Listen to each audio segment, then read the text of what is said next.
I am here. Sorry, I'm here. Thank you for joining us on Channeling Jewish History. I'm here with my good friend Mordechai Ish Yemini, who is about to publish his book, Foundations on Maimonidean Approach to Torah and the Foundations of Judaism. Um, we're not going to focus on that. Today is all about remembering the legacy of the recently passed Hakham Jose Faur, Zachrono Livracha. I'm going to talk a little bit about that. So first of all, Mordechai, welcome to the show. Thank you so much for joining us. Thank you. Thanks for having me. So tell me who, a lot of people don't know who Rabbi Faur was. Tell me succinctly who this man was and what he stood for. Why do you think he left such an important legacy? What was it? So, Hakham Jose Faur is one of those people whose true legacy won't be understood for many years after his passing, because he's one of those visionaries who's so much ahead of his time that most people who hear him speak or read his books may not fully appreciate yet what he had to impart. Okay? That being said, he had an enormous effect on the Sephardic Jewish community in Brooklyn, and the Syrian community specifically.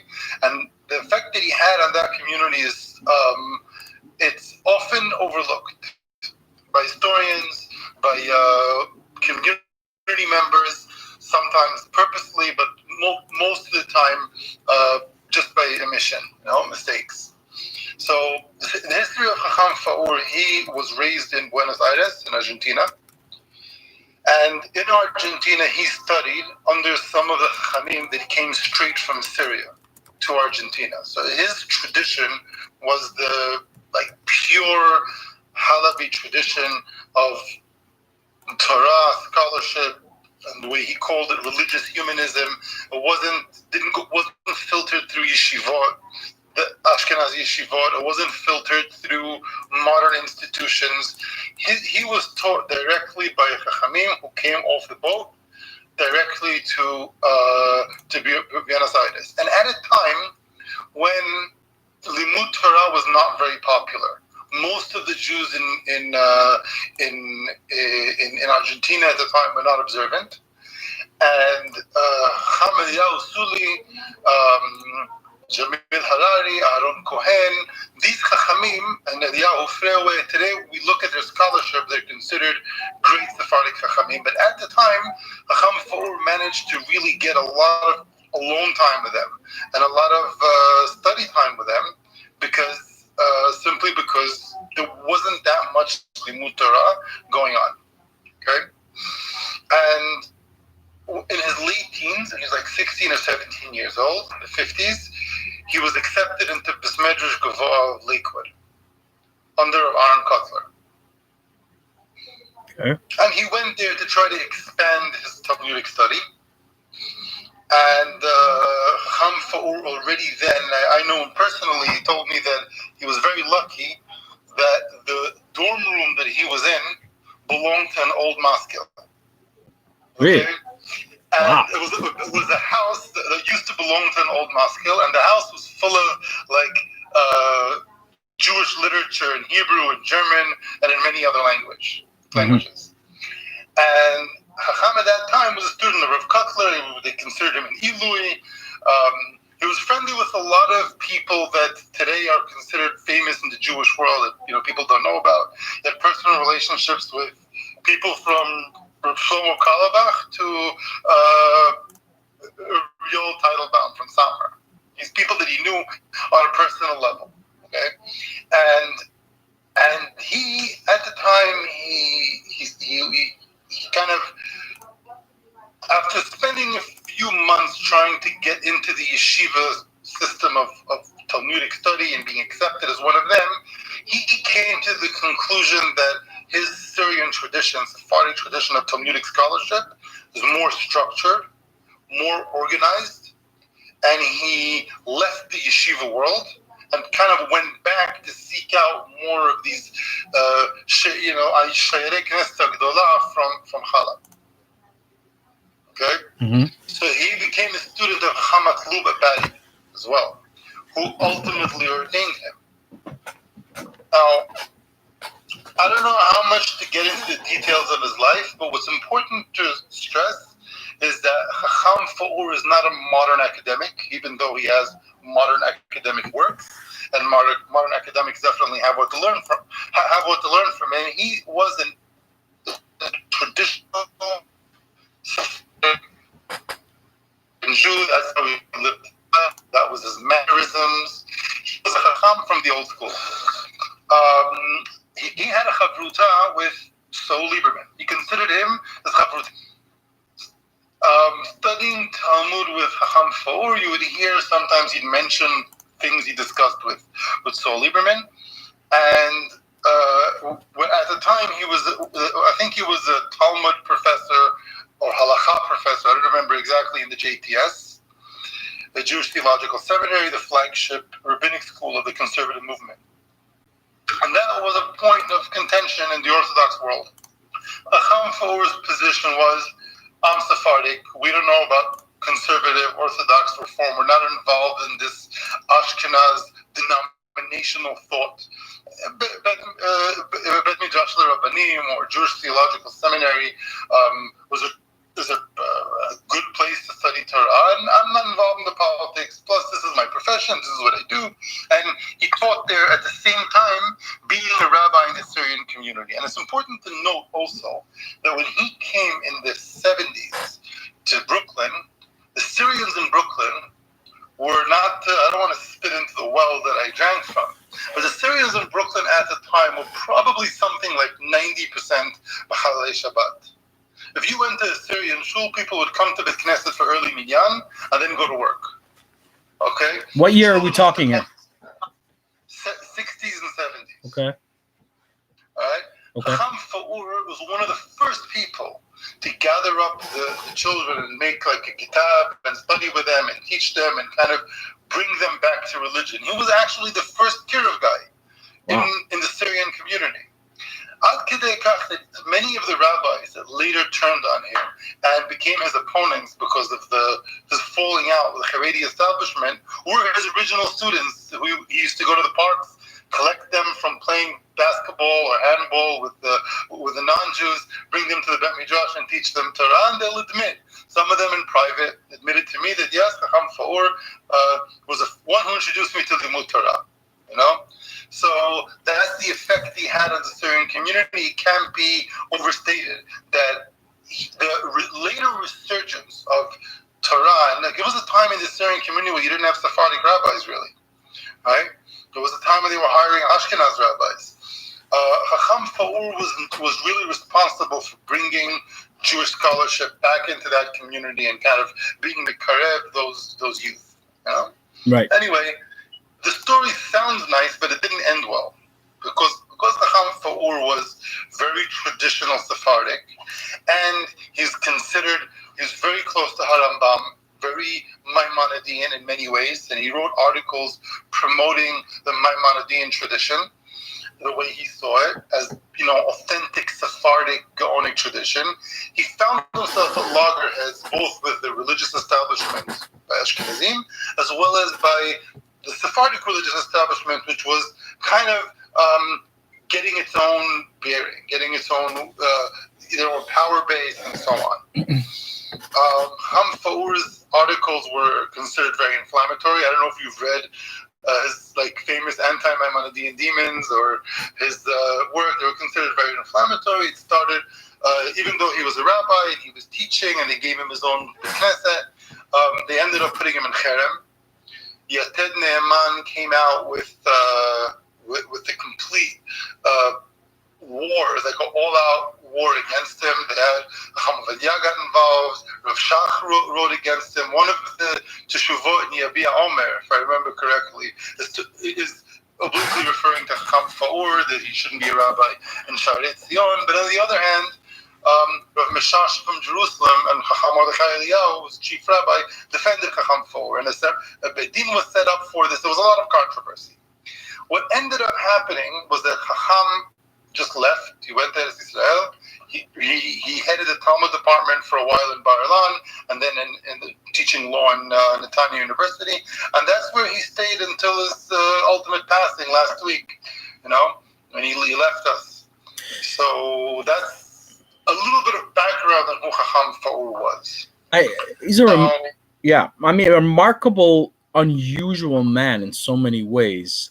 Just his life story. I mean, here's someone born to Damascus from Damascus and immigrated to Buenos Aires. He was born there, so he's fluent in Spanish and Arabic from home, and of course Hebrew, and a bunch of other languages. English picked up, and he goes. I don't know if you mentioned this, but he studied. Yeah, so many languages, polymath in many ways. And he goes and studies, and he's the first Orthodox. The first observant Jew to have matriculated out of a Spanish university. I believe he studied. It was in Toledo. No, he claims to be the first Jew since the expulsion. Right. To matriculate. Well, not the first Orthodox. The first Jew. Yeah, I don't want to use the term Orthodox. Right. Go ahead.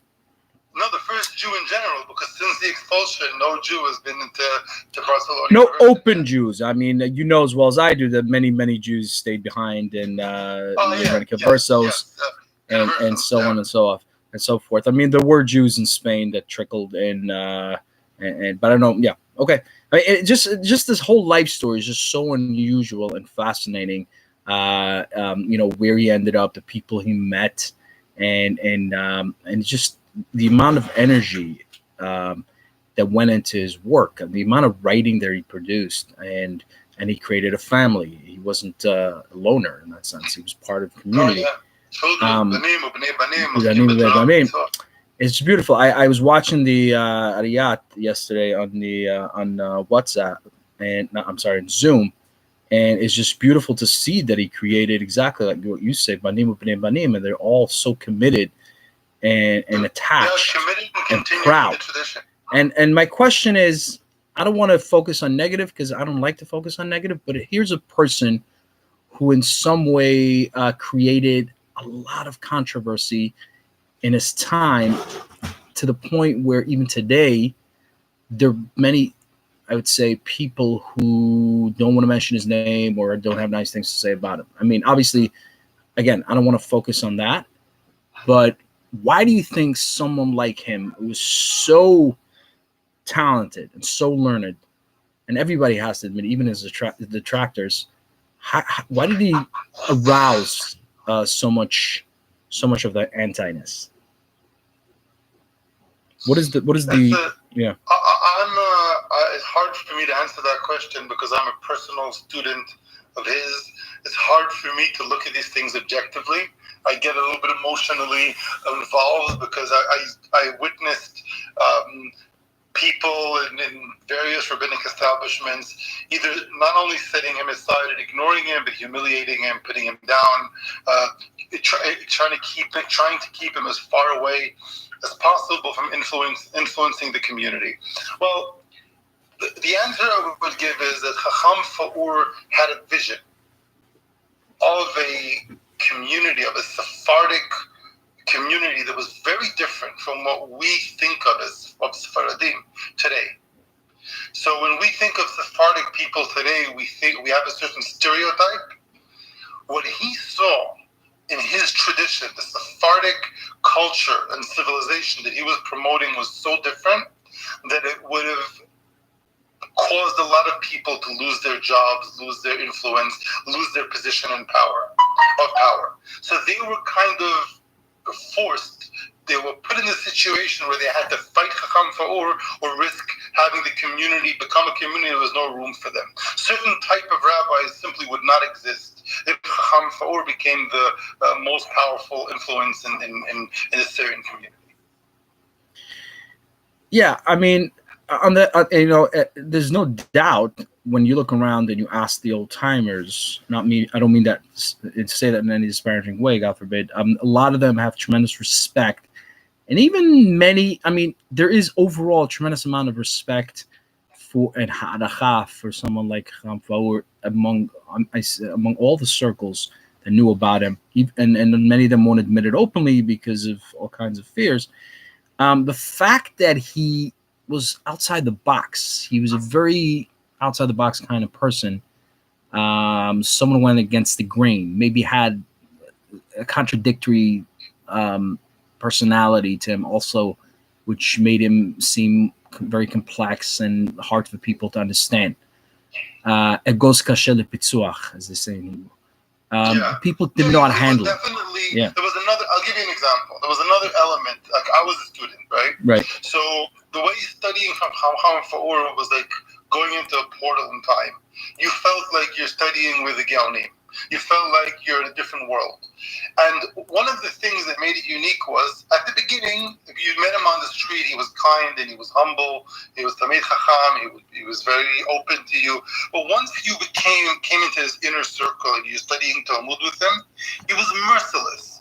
If you didn't read it correctly, or if you didn't prepare and you couldn't read the psukim the right way, he would get angry at you and he would berate you. He was a very tough teacher. And many of the students raised in the United States couldn't handle that kind of toughness. It actually is an old school Sephardic way of teaching as well. So he alienated students of his who came with good intentions. They just couldn't take the humiliation of like this Mr. Miyagi style training that Hakham Faur would dish out. So as Gemara says, Zerok Mara b'Talmidim. The Gemara says Zerok Mara b'Talmidim. Yeah, so he knew how to be Zorek Mara b'Talmidim, right. But the Talmidim did not know how to be Mekabel Marut. Yeah. Also, because they're Americans, so that also added a lot to it. And he wouldn't give up his old school ways of teaching. And that was an element that added to it. Add to the fact that the ideology, the mahalach that he was promoting, insinuated, it laid bare the ignorance of so many rabbis or people who had positions as rabbis in the community, that it kind of put them in a position where they had to fight him back or be revealed for the not such intelligent, not chachamim that they were. When a real chacham walks into the room and you're not a real chacham, you right away know it. I hear. Tell me, on a personal note, what kind of relationship you had with him. When did you get to know him? How you think he had such an impact on you, and why? So that's actually quite interesting. Yeah. I actually didn't read his work, wasn't exposed to him. I went to yeshiva in Israel. I started in the Mir. A regular, I was a Mir guy. I went to Torah Or Feinberg. But from there, I was looking for something else. I went to Merkaz Rav Kook, which is a big jump. In Merkaz Rav Kook, I came across Rav Yosef Kaffer when he was still alive. I came across some other Maimonideans that had an effect on me, but I wasn't yet fully committed. But as I studied, I got ordained as a rabbi. When I got my smicha, I started having an awakening on my own of ideas that were very similar to Hakham Faur's ideas. So I started on my own, researching Maimonides, Sephardika, Geonim. I saw that, maybe in academia or in yeshiva, you taught that Maimonides wrote the link between Maimonides' culture and his approach to halakha and philosophy, and the Geonim, which is a link straight back to the Amoraim. And other people, students of mine, when I was a rabbi, told me, there was a person here once, many years ago, he was run out of the community. His name was Jose Faur, and he used to say things exactly like you're saying. It happened once, it happened twice. Like old people, like old Syrians would come to me, because I was a youth rabbi in one of the Syrian shuls, and they would come to me, hold me by the hand and say, listen, you have to meet this guy, Hakham Faur. He was one of our last real chachamim. They would whisper to me and say, listen, you have to meet him. You would like him. He's just right up your alley. So I looked it up, and in fact, when he came to America, we met up. And as soon as I met him, I knew. I said, "Oh, he's my teacher," and I became his disciple. I gave up being a rabbi. I gave up that whole. I said, I'm not. I had to unlearn a lot of my yeshiva approach to Talmud, my yeshiva approach to halacha, and I decided to become a student. And I can't say full-time because I still had to work and make a parnasa, but every summer I would take off and spend as much time as I can studying with Hakham Faur for a few years. Read all his articles, all his books. And that's how we became friends. And then I would also organize sometimes, like me and some of the boys in the Syrian community, we would get together and have seminars with either Faur or some of his notable students. And did you find that your exposure to his writings, I'm guessing you read all of his voluminous writings, or most of it? I think I read all of it, whatever's in English. He has some Spanish. I didn't read the stuff that's in Spanish. What about the English Hebrew? What about the Hebrew? Hebrew as well. I read Israel Moshe Chazan and Iyunim b'Mishneh Torah. So, yeah.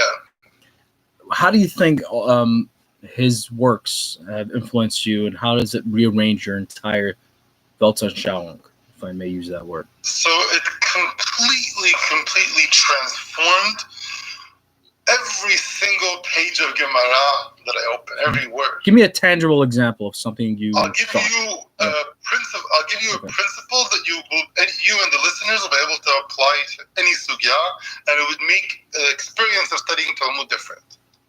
Hakham Faur explains that whenever you have a discussion in the Talmud, an argument, right? It comes from the root of the word emoraim. Emora, what does emora mean in Aramaic? They're men of the word, they're rhetoricians. Okay? What does that mean?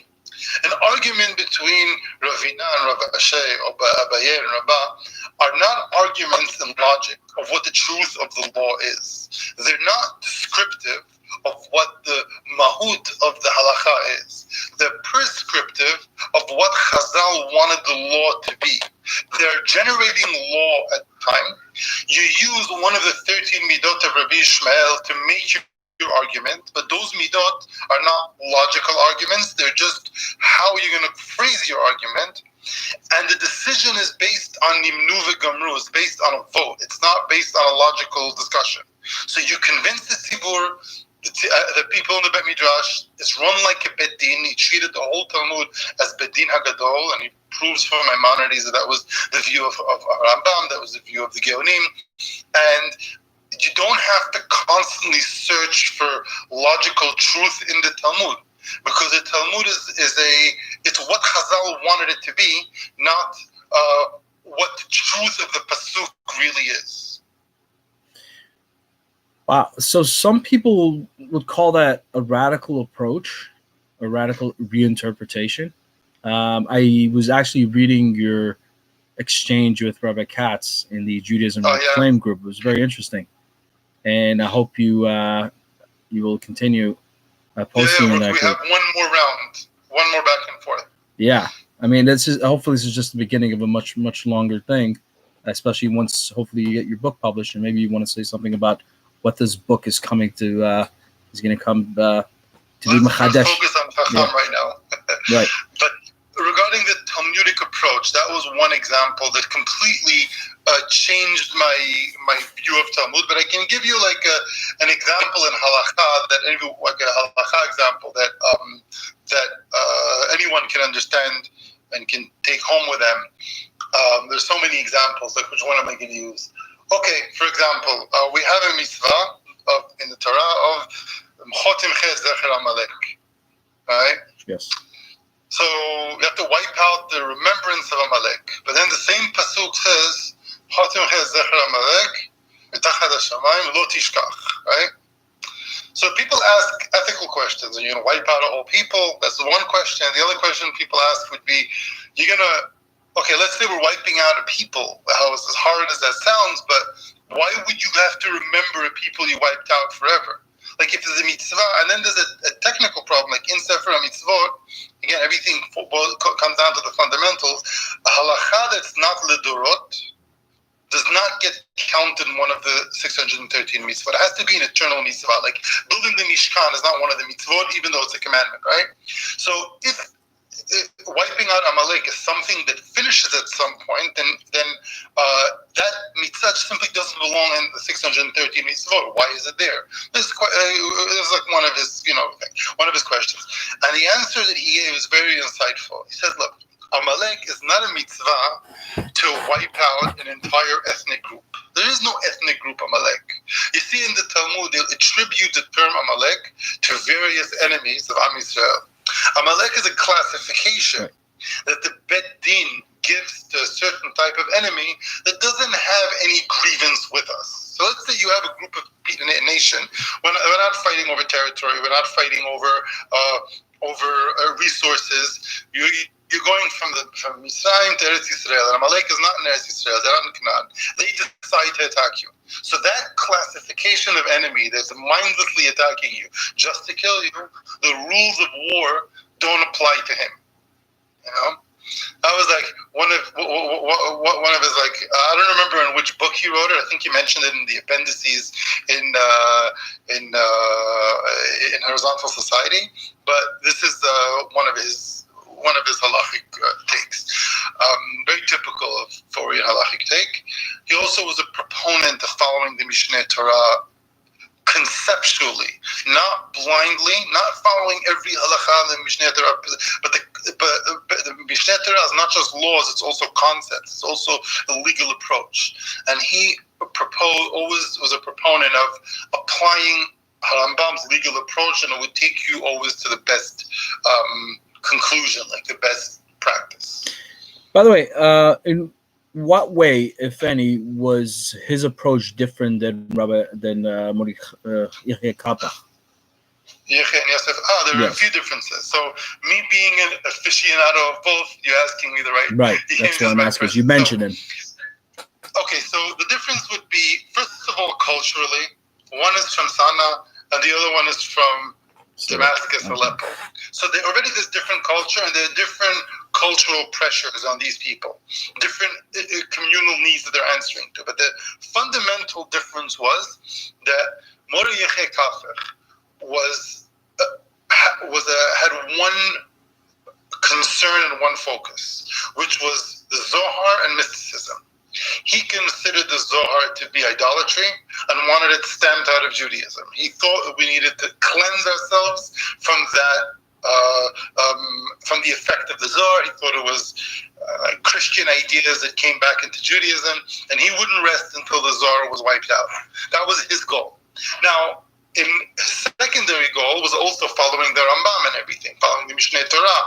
He was very meticulous on being like Maimonidean, but people don't know about Mordechai is that he also set up an education system, which was ultimately squashed by the Mekubalim, but he set up an education system, a school in Yemen that was going to teach sciences and math and languages, and this is something that he on his own did. And in a country of Yemen, when Arabs were still analphabetic, he had a school that was teaching languages and sciences to the kids in Sana, but unfortunately, it was a separate issue, different discussion. Hakham Faur was not obsessed with the Zohar. In fact, Hakham Faur in private would not disagree with Yechei Kafech's general approach, but he wasn't out for destroying it. He didn't mind that old people in Bet Knesset are reading Chok Yisrael.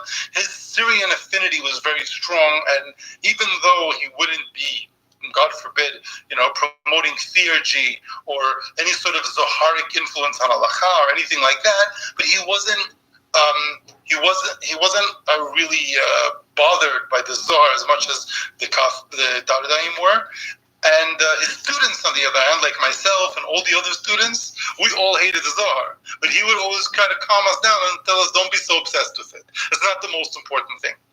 And the truth is that Yosef Kafech, the grandson of Yechei Kafech, was also not obsessed. He also wanted to tone down the anti-Zoharic campaign.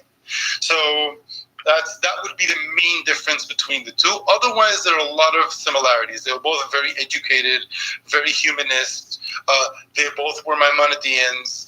They will both cause a lot of controversy in their time, much of it not justified. And they were both Geonim Atzumim in Kol Chelkei Torah. Did he employ any of his writings in his own teaching? What do you mean? Hakham Faur employed any of Mordechai Fach's writings? Not really. Not really. Look, the only thing depends which Mordechai we're discussing. If we're talking about Yechia Kafach, there's only one book. If we're talking about Yosef, right? What? Yosef Kafach. Yeah. Okay. So Yechia never, not in public. Even though I've asked him questions, I've showed him Yochamot Hashem and asked him what he thought of things personally, and he would talk about it privately, but never in public. He did employ Mordechai Yosef's translations of the More all the time, and he was always argue and disagree on finer points of the translation in Arabic. So he'd read the Arabic and say, I love Mordechai Yosef, he's my brother, there's nothing better than him in the world, but over here I have to say I can't agree with this particular translation. He told me, by the way, I don't know if anyone knows this, but he's told me personally, that when Rabbi Yoel Teitelbaum was writing V'yoel Moshe, he actually, people don't know, he quotes the guide a lot. He actually quotes the More. And he would call Hakham Faur for questions on the More. So he'd get a phone call from Yoel Teitelbaum asking him a translation in Arabic what something means. How did they meet? I was going to... Yeah, how did that happen? They were... I assumed that these were people, very talented people. Yeah. And ideologically, me and Rabbi Yoel Teitelbaum couldn't be further from each other. But I can read his writings and say, there's a man of great talent and great personal integrity. I don't have to demonize my ideological opponents. And people of great talent, great knowledge, and great love of Torah, living in the same city, how would they not meet? Of course they would meet. It's mind blowing. It becomes more colorful as I find out more about it. Yeah, can you imagine? He also described to me that he would make a meeting of Hakham Jose and Shaul Lieberman. So as soon as they met, as soon as they saw each other, they would start fighting over some sugya in Talmud immediately, and it would go on for hours. Wow. And these two giants would go on for hours discussing something in Talmud and looking up. This is what happens to Talmidei Chachamim when they meet. Nasim oivim ze laze velo zazim ad shenasim ohavim ze laze, right? Yeah, really beautiful. I mean, I had no idea that the Satmar Rebbe quotes, first of all, the Moreh Nevuchim, and he used to call him for. And so it's interesting in general. I remember finding it surprising when I had my phase and I was going through Satmar literature. It's like, this guy really he actually knew the guide. I was surprised because he knew. He quoted it often. He quoted the get it Teman where he talks about the 3 O's. He does a lot of quoting of Maimonides. Yeah, I mean, maybe we'll do a different segment on Satmar Rebbe. The Satmar Rebbe is in many ways also out of the box thinker, and in the sense that he utilizes literature that many other rabbinic thinkers abandon or they don't deal with.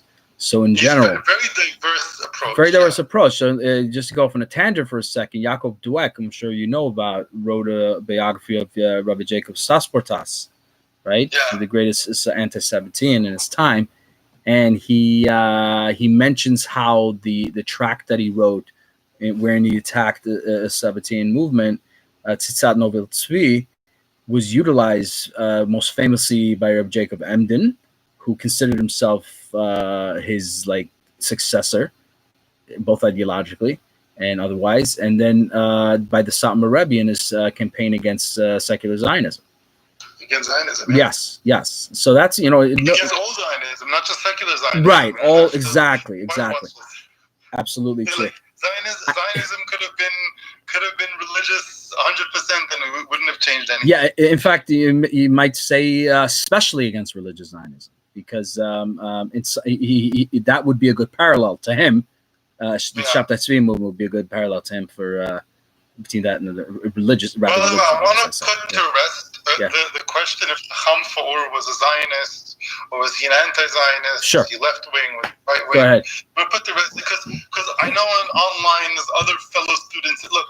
You see, movements like Faurian Maimonideanism attract radicals. Okay, it's going to attract people who are drawn to radical thinking, and within his students, we have people who are very far to the right, and we have people who are very far to the left. Okay. You literally have like just both extremes, and you're gonna have a situation now where both sides are gonna claim that they're the real Hakham Faur. Like that's Hakham Faur was like us. What I'm gonna say, everybody knows. If people who know me know my political side, is that Hakham Faur always made sure not to insert himself in that argument. And not only did he make sure not to serve that argument, he made his Bet Midrash and his table would be open for people of all political persuasions, because the love of Harambam and the Geonim and the pure Sephardic tradition is more important than anything else. And we shouldn't have let silly arguments over which Arel should be president of the United States to like separate between people who love Torah. That was his real approach. That's classic, I guess, Faurian in the sense that when I first came across him a bunch of years ago, when I was reading, this is the first time I discovered him, when I read Joseph Papo wrote a book about Sephardim in America, going all the way back. It was a study on the history of Sephardic Jews in America, and he had a small passage where he discussed him, and he talked about how he studied in Lakewood, and he picked up the lecture, the shiur given by Rabbi Aaron Kotler at the time, even though he spoke in rapid Yiddish, because he knew German. I mean, I was very impressed with just that, and Rabbi Kotler was evidently very impressed. I'm going to confirm that I spoke to Hakham Faur in Yiddish. Yeah. He speaks fluent Yiddish. That's amazing. It's just it's mind-blowing, and I hope one day someone will gather all these anecdotes and put it together, because I think if anyone deserves a biography, and I think would make for some really good reading and exposure to the man. But here, other than, I think the most important thing is to focus on his legacy, and that is his writings. I mean, his writings on history, which I personally love, and his writings. I actually read The Shadow of History. The Shadow of History. Yeah, these are all classics. These are all great classics, with just jam-packed with information, and drawing from so many different sources and so many different languages.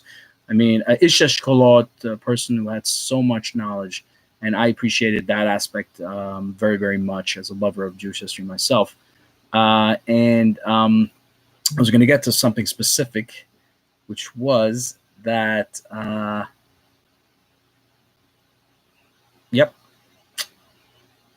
block. Don't remember what I wanted to say. I was going to say something specific, but I can't remember what I wanted to say. Very, very colorful personality. I'm so appreciative that you're giving me these anecdotes that I had no idea about. Any other personal anecdotes you want to share in the meantime? Maybe I'll jog my mind. I was once traveling with Hakham Faur. I forget where we were going. I think we were going from Brooklyn to Deal. We were traveling. I'm trying to remember. No, I don't remember the details, but I remember we were traveling together. And I was making small talk. I was asking him questions. We're talking, Hakham. So he says, he told me, be quiet a minute. I'm thinking. Now, I was used to it. I didn't get offended. I was quiet. But it didn't look like he was sick. He was just sitting silently. 20 minutes later, I again said something. He goes, I'm in Yevamot now. Let's talk later. Like the whole way he was reviewing what he was doing in Yevamot. Before that, he was doing whatever Masechet he was doing there. But like he was just telling him, I would rather be reviewing Masechet Yevamot in my mind than do small talk with you right now. So that was the Hakham Faur. He was also very makpid on health. He ate healthy food. He was never. He he exercised regularly, he had exercise regimen, exercise clothes. He took his in that way he was very modern, you know. Like he wouldn't drink caffeine. He used to drink caffeine-free Turkish coffee, like that. And I was zochet to carry it. When he passed away, the things that I remember the most, I can say, is not the classes and not traveling with him. Remember the most is carrying his tefillin to Knis. That to me is the experience that, for some reason, that gave me the most, had the most lasting effect on me. This was in Israel? In Israel, yeah. I used to go in the morning sometimes to study with him. We do morning sessions, and Sephardic thing, you carry Hacham's tefillin. This is a Syrian, a Knis in Netanya? What was that? In Netanya? In a Knesset, yeah. Okay. So I'd go pick him up. I'd pick him up from the house, and we drive to the Knesset, and then we'd walk and carry his tefillin. To me, that was a big deal. Like, because I remember thinking then that in 100 years from now, I'll tell my grandkids, because when Hakham Faur is going to be revealed for who he was and for the effect he had on his work, I'll tell them, I carried his tefillin. Wow. How many people in the world can say they carried his tefillin? You're Noseh Kelim. You're a great man. Yeah. And it's a big responsibility, now that he's passed on. Like, when you met him, you thought this was a man who would never go. He was always healthy. He was always sharp. He had a heart attack. He just passed away just suddenly, and all of us students all of his disciples were messaging each other on WhatsApp, and we're thinking, to honor his legacy. The next project is we're going to try to get all of his articles together in one book, because it's like over 100 articles. Yes. Obviously, the book that I'm writing, Foundations, heavily influenced by his approach, is going to be dedicated to the Chacham. Who else can I dedicate it into my Rav Muvhak? And I'm hoping that more people get exposed to his writings, his approach, and his students.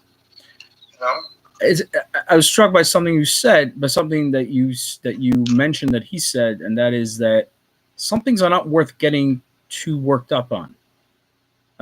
Yeah. So even though you might disagree with your ideological opponent on some finer point, or maybe something that you hold to be a very important tenet, it's maybe don't cast aspersions on your detractor. Don't focus on bashing your detractor. Rather, catch more flies with honey kind of thing. So if you don't agree with the, let's say, the Franco-German school on interpretations of Jewish law, for instance, I know that opens a whole Pandora's box. Don't agree. And then explain why you follow a different school. Does that make sense? It does, but there's a problem, because the way Hakham Faur and us as students see the world, we see the Sephardic tradition that's not Franco-German, that it has been not by anyone's fault, by our fault more than anyone else's, but it's effectively been suppressed and squeezed into this very few corners of the world where it's still alive. So because we feel that way, we're going to be a little more defensive. And the differences between us and the Franco-German school, as you call it, Rabotenu Tzarfatim, need to be stressed more than otherwise would be. So you'll find Faurians are a little more militant, because we don't have where to send our children. Like, my son comes back he goes to religious high school in Israel, the Tilumi high school, good guys, no problem. But Talmud, I have to reteach him Talmud and Tanakh from the beginning, because the Gemara that he's learning, like the example I gave you to him, he's really misken trying. He thinks that every argument in the Gemara is a logical argument. So I have to explain to him, no, it's not a logical argument. It's an agenda. It's prescriptive. It's not describing any pristine truth that exists. You can learn Talmud benachat and see that try to understand the legal desires and reasoning behind each bar plukta, and then you accept the maskanat Talmud for what it is. You don't have to get a migraine over every hava mina. Right. Anyway, I digress. But yeah, like, so you'll find that we'll be a little more militant, but it's part of being a small minority. Mm-hmm. It's also part of, being part of a group of people that are holding on to, like they said, Pasuk in Shmuel, we feel that the light of the old Spanish, the noble Spanish Sephardic tradition is flickering away. And it's on its last drops of oil. And we're obsessed with lighting it up again. Because if it's gone forever, it's going to be in history books. It's going to be something that historians like you will discuss, those once a time, but it won't be a living tradition. And we want it to be a living tradition. So sometimes we get our hands a little dirty.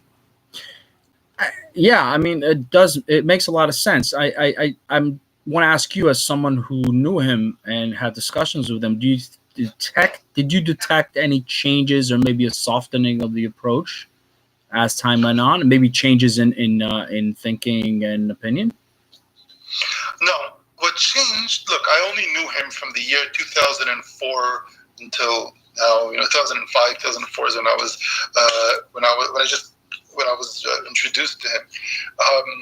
But the only changes that I can see is that he wouldn't be saying the things, the provocative things he said when he was younger. He wouldn't say when he was older. But I don't think he changed his mind fundamentally. So maybe he wouldn't write Anti-Maimonidean Demons. I don't think he would write that in his later years. Right. But in the 90s, when he wrote it, he meant it, and I don't think he changed his mind fundamentally. He may have retracted a few things from a scholarly perspective, but the main thrust of the idea was not something he disagreed with. Politically, I know he's made some changes, but fundamentally, approach to Sephardic traditions, approach to monotheism, approach to halakha, nothing changed.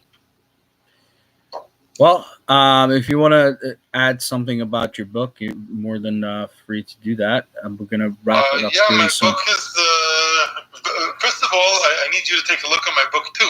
I know Absolutely. it's public, but you should take a look. Absolutely. Tell me what you think. But yeah, my book is almost done. It's called Foundations. It's a modern restatement of the 13 principles of faith of Rambam. Mm-hmm. And how they're misunderstood, misapplied, and misquoted today. And that's basically the purpose of that book. And it should be out within the next few months. Maybe we'll do another session on the book. I definitely would like to do that. Are you self-publishing or you're? I don't know yet. I got approached by different publishers, but. I may end up self-publishing. I don't know enough about this yet. Okay. I haven't decided yet. Well, I hope that happens really soon. Certainly looking forward to having you on after we mercilessly review this book. I'm kidding. Yes. It looks great. I perused it. It looks really, really great. I'm really looking forward to having you on and discussing your book more in depth, and maybe even having on someone on the other side. Having a three-way discussion. Yeah. So, excellent. Thanks for having me on. It was good Mordechai, thank you so much for coming on. We hope to have you on again soon. And may the Shama have an aliyah. We all be zocha to Geula HaShalema B'karov. Toda Rabba. Bye, Lotov.